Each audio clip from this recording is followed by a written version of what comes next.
Parada ya nuestra citada. Se trata de la fonoaudióloga Surisadai Ortega. Lo pronuncié bien, ¿verdad, licenciada? Correcto, bien pronunciado. Bienvenida porque vamos a abordar la importancia de esta disciplina de la fonoaudiología y reconocer los distintos trastornos, afectaciones del lenguaje que puede producirse. Y mi primera pregunta va orientada precisamente a cuando desde temprana edad hay niños que pues tienen como que demoran mucho en empezar a hablar, sobre todo varones, y siempre se refiere o alguien dice, bueno, llévalo al fonoaudiólogo. ¿Qué puede estar ocurriendo ahí o cuáles son las manifestaciones que ve precisamente la fonoaudiología? Bienvenida y buena tarde. Muy buenas tardes, gracias por este programa, por la invitación. Primero que todo, ante todo, hay que saber cómo, en qué área está. Primero que todo, en el hogar y en qué área. Nosotros siempre cuando empezamos a hacer una evaluación, empezamos con una historia clínica. ¿Cómo fue el embarazo de su mamá? Su preembarazo, de la prenatal, perinatal. ¿Por qué? Porque hacemos un buen abordaje de por qué ese niño no habla a la edad propicia que debe de hablar. Entonces, es decir, todo eso hacemos un análisis de qué área está afectando, si el área del lenguaje, si el área comprensiva del lenguaje o expresiva, o también trastorno de habla, o que tiene una herencia genética de una anomalía de un trastorno por familia. Sería interesante entonces determinar, licenciada Surisadai, em, a ver si es difícil el nombre pronunciarlo, pero ya nos vamos a acostumbrar de aquí a que terminemos la entrevista, ya me lo aprendo. A ver, sería interesante hablarle a las madres sobre cuáles son esos signos de alerta en el momento en que deben asistir a un fonoaudiólogo. Porque yo recuerdo, y hablo en mi caso, mi hijo varón sí tardó en hablar, pero él tuvo como una evolución en el que sí habló y después echó hacia atrás. Y yo siempre lo relacioné a la muchacha, a la cuidadora, a la que lo cuidaba, porque entró como un estado de que le asustaba, por ejemplo, ingresar a un ascensor o le aterraban ciertas cosas y yo digo, ¿será que algo le está haciendo a mi hijo que le ha retrasado el habla? O sea, porque él estaba en evolución, en ese proceso de iniciar a hablar y me echó totalmente para atrás. Y yo tuve que llevarlo a fonoaudiología. Entonces, ¿esto realmente guarda relación? ¿Cuáles son esos signos que uno tiene que prestar cuidado de quien te cuide a tu hijo? Porque puede suceder, o estoy equivocada. Correcto, correcto. Y siempre he dicho a mis pacientes, a los papás que vienen a mi consultorio, la mayor parte que aumenta su vocabulario es en la familia. Primero que todo, tiene, por alerta, primero que te enseño que tienen que seguir indicaciones, tienen que aumentar su vocabulario, tienen que estar pendientes en cómo se habla, si articula bien los fonemas, las palabras, si están de acuerdo a su variación de edad, también cómo se prestan delante, también decir las oraciones, decir las frases correctamente.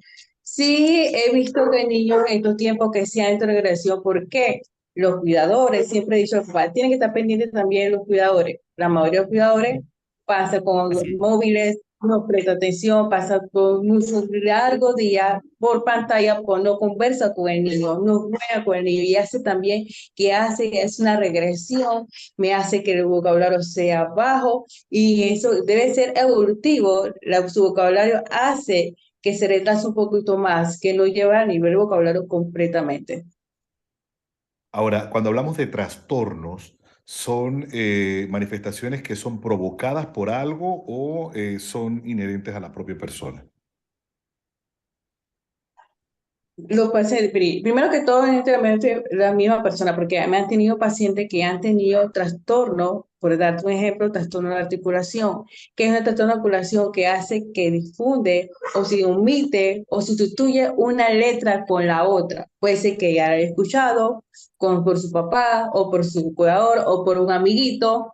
Todo eso conlleva es un trastorno como tal. También puede ser trastorno del habla como deglución, trastorno que también lleva a completar, no sintetizar continuamente la frase de corta o larga. Hace un momento precisamente hablábamos, licenciada, con la psicóloga y especialista en salud mental y políticas públicas, de la importancia que tiene que estos servicios los brinde, o sea, puedas ir al Seguro Social o al MINSA si lo requieres, porque definitivamente son servicios costosísimos. ¿Cómo andamos nosotros en Panamá con esta atención de fonoaudiología que requiere en un momento determinado una madre llevar a sus hijos para que sean atendidos? Sí, hay fonoaudiólogos bien alto capacitados para brindar nuestro servicio como tal. Uno, que son pocos que ingresa al sistema, el sistema de salud, como la Caja de Seguro Social y el MISA, y la mayoría trabajamos en privado. En privado. Entonces, hay padres, madres que no tienen la facilidad económica para pagar un privado y se van a lo estatal. Entonces, lo que ocurre en lo estatal, los periodos de cita son demasiado largos, duran 4 o 6 meses.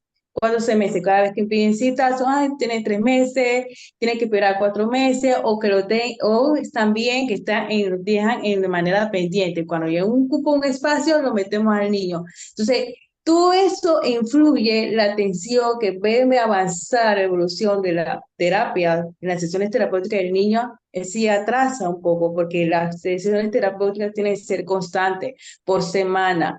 Y lastimosamente, el área estatal, que el caso social, el MISA, eso es lo que está ocurriendo actualmente. ¿Qué métodos son los que se utilizan para la evaluación a los pacientes con algún tipo de trastorno del habla?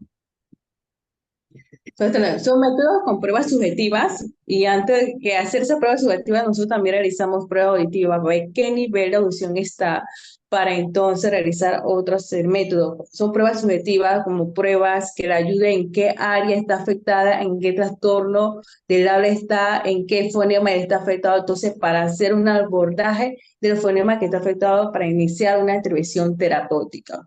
Por eso es importante que la intervención temprana sea mejor para ayudar al niño que tenga una mejor calidad. Porque a lo largo del tiempo, cuando el niño va creciendo, puede afectar. Si no llega una intervención temprana, puede afectar también el área del ámbito escolar. Los tipos o las terapias que se le aplican y el tiempo, sería importante que nos diera pues ese pantallazo, licenciada, para conocer en qué consisten los mismos. Bueno, la intervención terapéutica, todo depende cómo depende de toda la evaluación. Hay niños que estarán 4 meses, 6 meses, al año. No tenemos en sí un tiempo fijo de cuándo se termina una intervención terapéutica. Y yo siempre he dicho que lo más importante es, aquí en esa sesión terapéutica duramos 1 hora de mi caso. En mi servicio se dura una hora, en mi servicio full con terapias del niño, y a lo largo de la semana tiene que estar con las recomendaciones de mi persona, que las personas sigan correctamente las recomendaciones en la casa. Siempre he Eso es dicho que bien la mayor terapia, importante. y Eso esa es es la bien mejor, importante. correcto, esa es la mejor, yo siempre digo a los papás, la mejor terapia es estar constantemente con los papás, con la nana, con lo que está alrededor del niño. En mi caso, cuando estoy dando mi evaluación, siempre me gusta estar con los papás, siempre estar con los papás, con la nana, con quien está con el niño, para dar un buen abordaje, con una buena sugerencia como tal, para que su mejor terapia, que sea un poquito más rápido y lo demás. Pero en sí, con un tiempo establecido, no tenemos. Todo Eso, depende del niño y del El cuidado. apoyo tiene que ser integral, Correctamente, Ricardo y 100%. licenciada, y a los que nos escuchan, porque no solamente basta llevándolo a las citas con la fonoaudióloga, sino que también hay que cumplir con una tarea y un trabajo en casa. De lo Sí, contrario, probablemente se alargue la terapia. correcto, correcto. Por eso digo, si hay un tiempo establecido, en lo personal no tenemos, siempre y cuando el apoyo fundamental en casa. Para mí esa es la mejor terapia. Claro, consiguiendo recomendaciones, las instrucciones del fonoaudiólogo que atiende a su niño.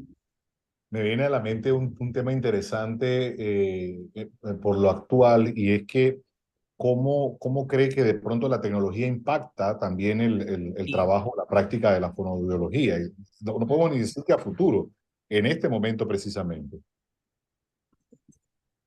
Bueno, en cuanto a pantalla, en cuanto a la tecnología, en lo personal yo sí utilizo la tecnología como tal. Todo depende de qué grado de nivel del niño está, qué dificultad tiene el niño. No todos los niños yo los manejo con la tecnología como tal. Pues sí, he abordado en mi caso bastante tecnología que ha ayudado a la recuperación terapéutica que sea un poquito más rápido con tecnología, con aplicaciones que lo pueden trabajar también, aplicaciones que le mando el link y le pueden trabajar, también trabajar en casa. Pero es que la pregunta de Ricardo es atinente, licenciada, porque muchas veces se ha dicho que si el niño está muy permanentemente en las tablets, que hay padres de familia que para que el niño no llore, le dan una tablet, le dan un celular y que se mete allí por horas, eso también lo abstrae de la realidad y no les permite desarrollar un adecuado lenguaje. Literalmente eso sí, eso es lo que está ocurriendo 100% lo que está pasando. A la mayoría que viene el niño de cero, y la Asociación Mundial de Salud dice que de 0 a 2 a 5 años no se permite que el niño tenga acceso a la pantalla. No tanto que la pantalla solamente celular, no, incluye tablet, celular, televisión, todo conlleva pantalla, porque la persona ahí en la ciudadanía todavía que hay pantalla, hay el celular, no, incluye todo el paquete completo incluye todo, que eso influye a la interacción social del niño, que no habla, que no aumente su vocabulario, todo lo desea de manera singular, que es también parte de la comunicación, por en sí, el aumento de la comunicación, de entablar una conversación de papá, de mamá, hijo, ya no lo estamos haciendo. Prefieren mil veces dejar el teléfono para que no lo moleste, quédate quieto. Entonces, también otra parte que yo siempre recomiendo a los papás, si van a un supermercado, si van a otro que le ayude, que le requiera un teléfono, dar muchos materiales como llevar pinturas de pintar pequeñas, pequeños kits, para que él no utilice la pantalla o esos slide, esas masillas terapéuticas que lo puedan tranquilizar para que no pida el exceso de pantalla. Para un niño más de 5 años, se recomienda alguno de tantas horas por minuto. Se terminó, poner también un límite.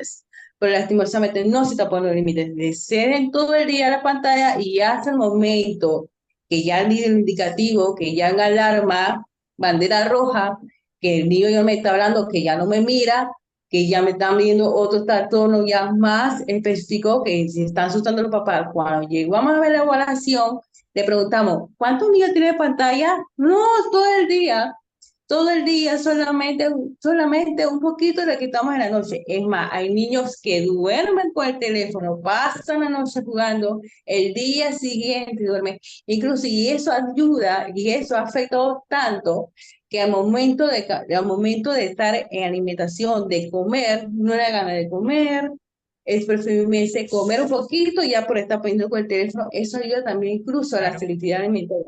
La selectividad alimentaria, que es la selectividad alimentaria que ya pierde el gusto de la sazón de la comida y que ya no quiero más, porque ya está pintado solamente en la pantalla, porque ya tu cuerpo, su mente ya poco ahí que ya no quiero más, porque ya me estás mandando mucho teléfono y te hace que eso, que suplante la comida, suplanta algo que debería estar aprendiendo el niño, está suplantando las pantallas. Vamos a salir del entorno de los trastornos del lenguaje de la niñez, porque también hay que abordar, por ejemplo, personas que han resultado afectadas por un accidente, por ejemplo, y que les corresponde iniciar a hablar como si fuese la primera vez y acudir a un especialista como ustedes, en este caso, fonoaudiología. Hablemos de esa experiencia. Sí, siempre he dicho y siempre aclaro que nosotros no evaluamos exclusivamente para niños, nosotros abordamos todo que de niño, adolescente hasta adulto. He tenido, gracias a Dios, la oportunidad de atender pacientes con accidente cerebrovascular, así personas que ya con adultos, los tratamientos son bastante diferentes, con pacientes bastante pasivos, que no es lo mismo atender niños con adultos, y es importante también otros abordajes diferentes, porque ya iniciamos todas las conexiones neuronales para que la paciente pueda hablar. regresar nuevamente ese recordar el momento de hablar como estaba antes. Es más, y ahora que nace la pregunta involucrando la edad adulta, en cuál de los casos es quizá más difícil el proceso?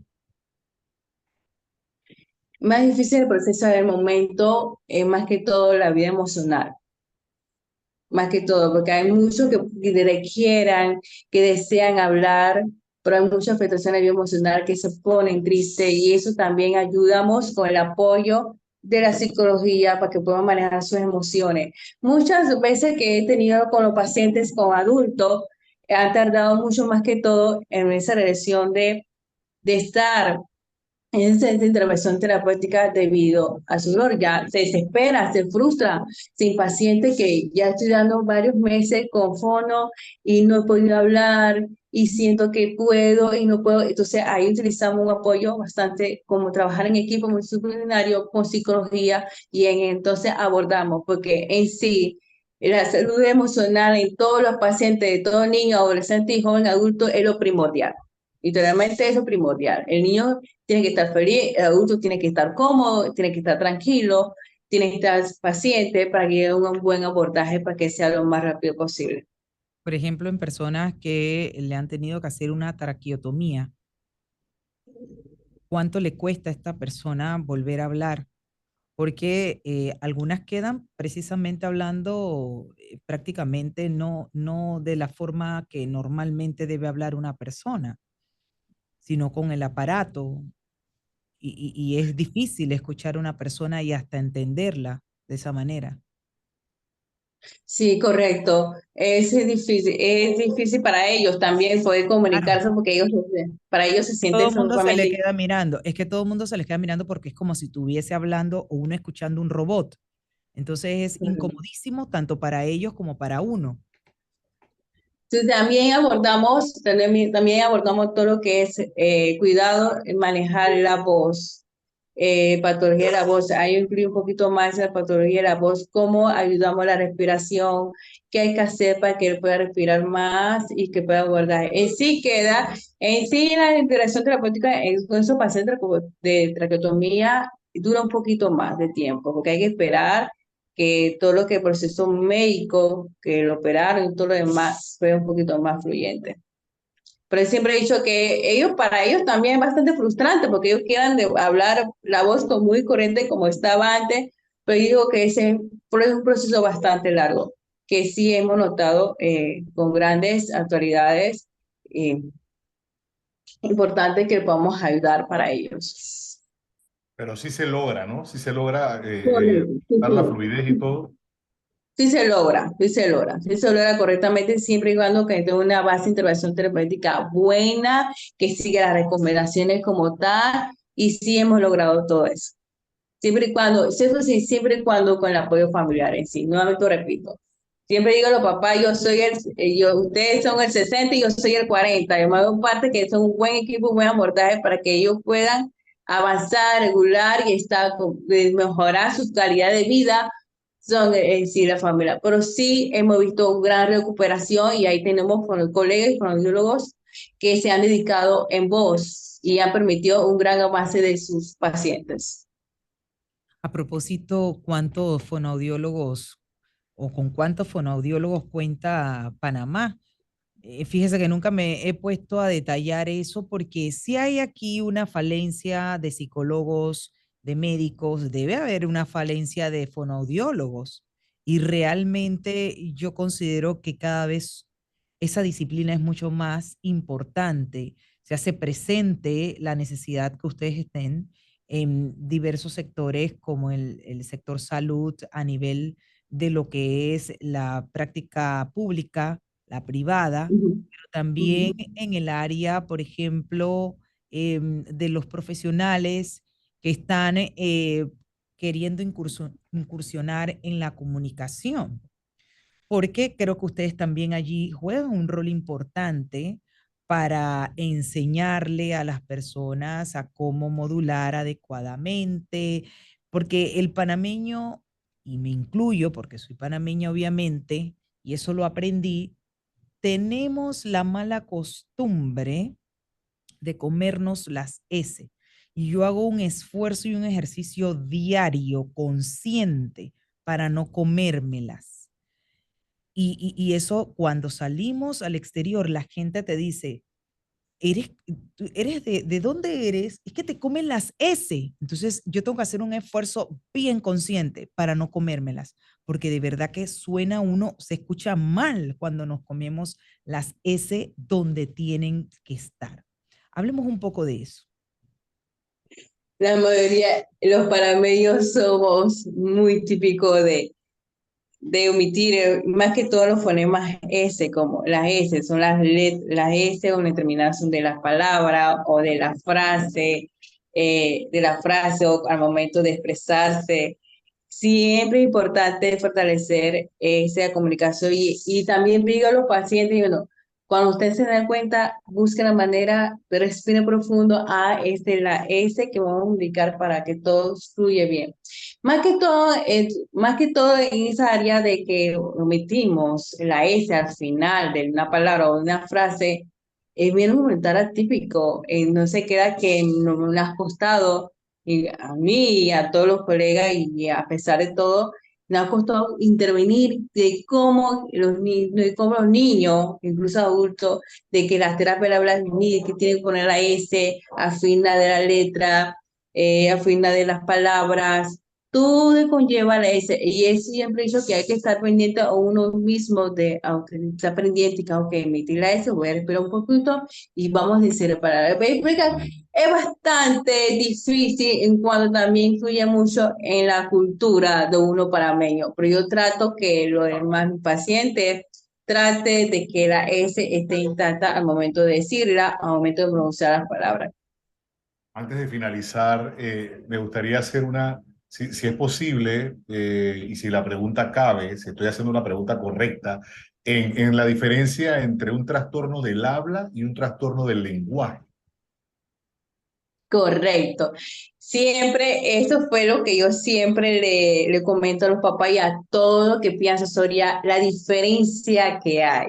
Diferencia, uno, lenguaje.